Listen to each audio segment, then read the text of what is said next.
So I'm shooting this video to speak about a very niche problem in my life, and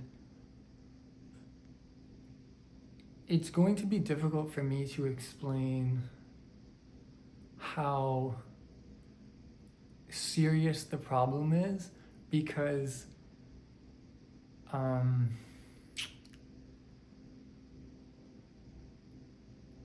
you just have to have the means to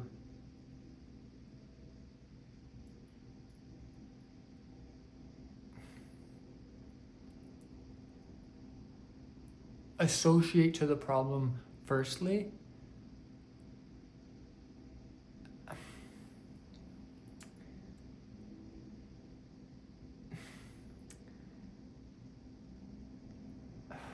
God, you guys, just watch me like heave and hoe because I'm so tired. Um, in Alberta, which is a province in Canada, there's no labor rights. We have the province of Quebec. There's a clothing company called Sava de Soie. They make amazing knitwear. They're collectible to the T. They are my gold standard.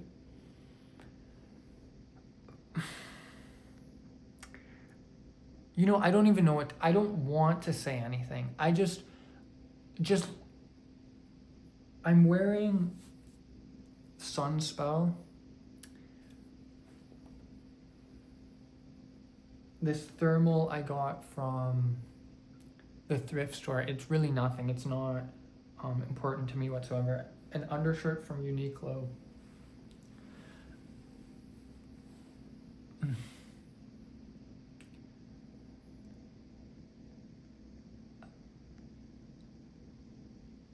There's this influencer named Emma who runs the Perfumerism channel. She had a really special career moment when the entire industry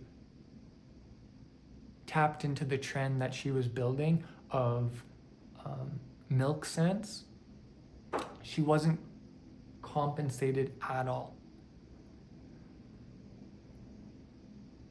My schooling is non-existent. My undergrad wasn't finished.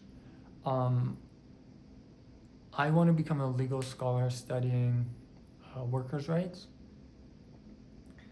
And in general, my love for clothes has taken me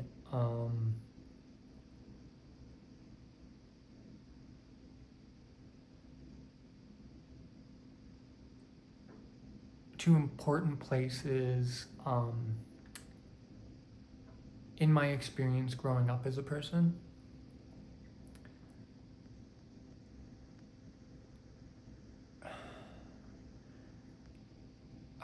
The oil and gas industry is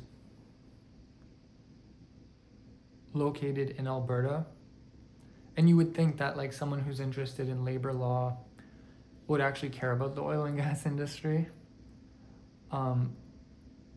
Yeah, it sucks. The entire world's going to shit because of greed. Whatever. What's more important to me is my relationship to clothing. I can't tell you why. I'm completely obsessed in the best way possible. There's work involved in wearing clothing that means something because you have to engage with it. The textile becomes a second skin, especially when it's done in the round or whatever it's called as like a knit. It takes on your silhouette.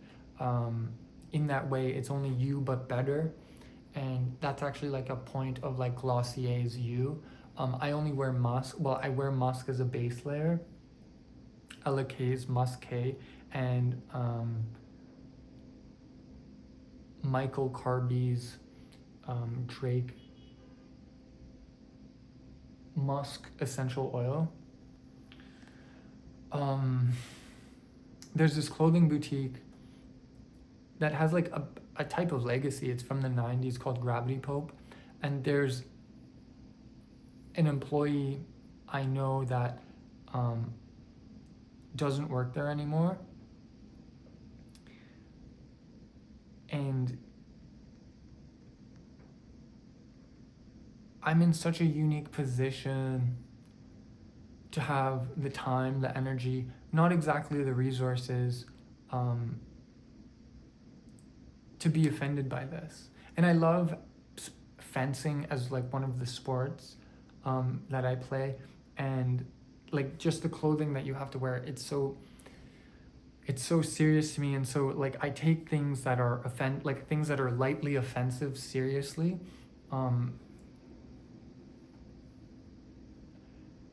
That's just the privilege of education.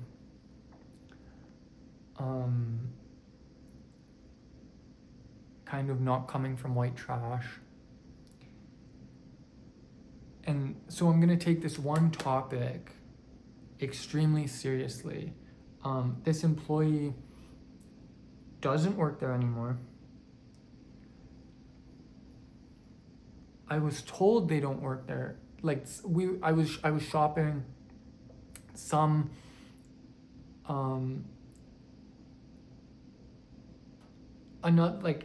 the employee tells me they're not working there anymore.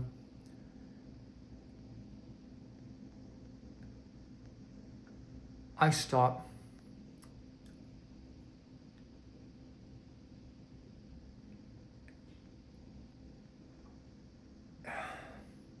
Another employee was like in the back talking, like trying to figure out a policy. Comes back, we talk about it. I say, okay, I'm gonna think about it. I leave. I'm not shopping at GravityPope anymore. I'm actually boycotting GravityPope. And I'm going to start a public petition to ask the legal question of what the hell is going on at GravityPope. All the young people want to work there, especially in the prairies where there's nothing to do, there's no culture, and they're just getting ran through. I have been shopping there since I was 16. I'm gonna be 30 in less than 6 months. I have had friends work there and leave. I never got behind the scenes access, and I never wanted to. I always wanted to keep like what Lanvin does, which is like that beautiful mother who loves her daughter and makes clothes for her. That's what GravityPope was to me. And so I was always bringing charm to the store, giving a benefit of the doubt to the boutique and the experience. And just knowing that this employee left in my own way, like it's super subtle. I'm clued into the fact that, like, obviously I understand capitalism promotes psychopathy, but GravityPope is a sociopathic institution, not even hiding it, being completely delusional. This employee had a master's degree. A friend of mine has a master's degree. We all want to be professors, and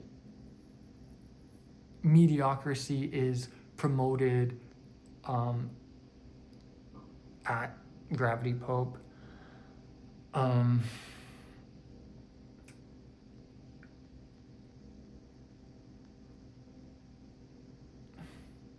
That's the thing, like GravityPope, the legal question. What is the legal question here?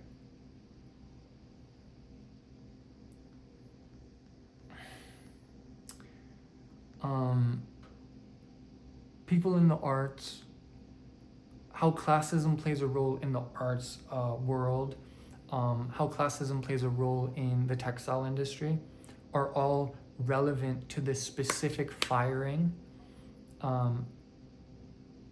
I'm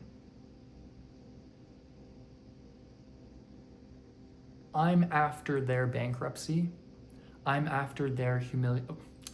No, like it's not public. Like I strictly want it to be a court case. I'm not intentionally going out of my way to make any public um, slander be a tactic. I'm only after GravityPope's disintegration. They run Canada's clothing space, clothing retail environment. They have boutiques all across the country in all major cities. Vancouver, Edmonton, Calgary, it's a fucking town.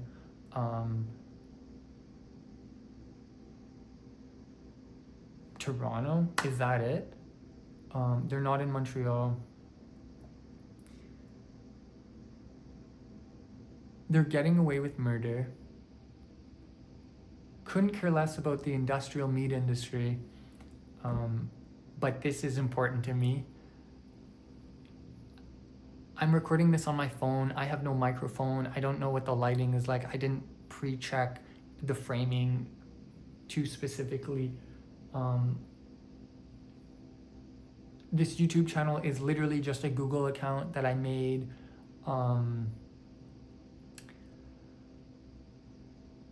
For no reason. Jolyon is God, I forget what his first name was, but like his middle name was Jolyon and then West. He was the psychiatrist that did the MK Ultra research for the CIA. That research was also at McGill's hospital when it was being done in Montreal. I love the work of Jolyon. I love that. I've always loved pedagogy, like the Ivy Leagues, the romance of like F. Scott Fitzgerald being a Princeton student, going to, oh man, and then he like abused his wife. And so I'm able to take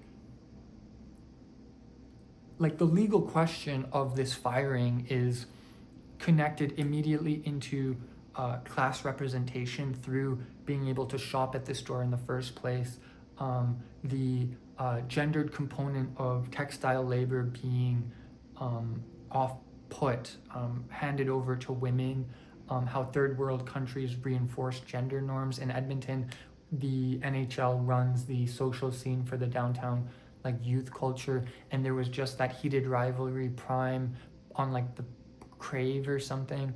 I never watched it. It's really difficult for me to watch digital media. That was really good for the hockey community, the hockey cesspool, to engage in questions about gender. All liberal arts education is a question of body politics. The dude from Heated Rivalry with his freckles is so fucking hot.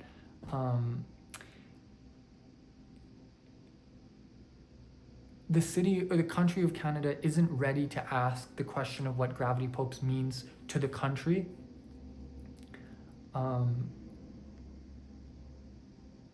It will be in 20 years when there's actually culture here in the entire country, even Toronto and Montreal.